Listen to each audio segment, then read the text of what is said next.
Le parrain de New York venait à peine d'arriver à Chicago qu'un petit voyou lui réclama des frais de stationnement. Quelle ne fut pas sa surprise de devoir payer pour se garer devant la maison de sa grand-mère. Voyant que Tommy n'était pas disposé à obtempérer, le voyou sortit un couteau. Mais cela ne fit que provoquer l'hilarité de Tommy.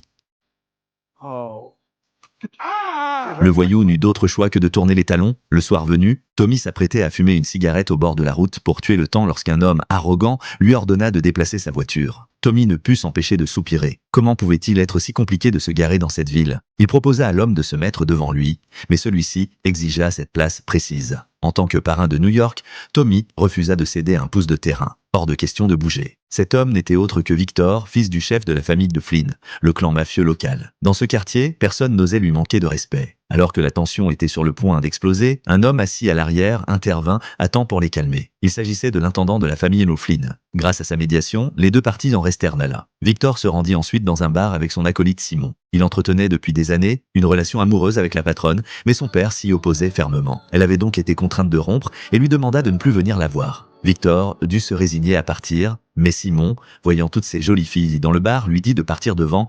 Il comptait rester pour s'amuser un peu. Or Tommy débarqua lui aussi dans ce bar et engagea une conversation des plus agréables avec la patronne. C'est alors qu'il remarqua Simon, seul. Ce dernier s'était montré particulièrement insolent avec lui tout à l'heure. Tommy décida de lui donner une leçon. Simon n'était pas de taille. Après l'avoir roué de coups, Tommy, dont la colère n'était pas retombée, lui saisit le bras, le plaqua sur la rambarde et l'écrasa d'un violent coup de pied. La douleur de la fracture fit perdre connaissance à Simon. Tommy s'empara ensuite du téléphone de Simon et découvrit que Victor essayait de le joindre sans cesse. Ce dernier envoyait message sur message, mais ce fut la menace de Tommy qui lui répondit.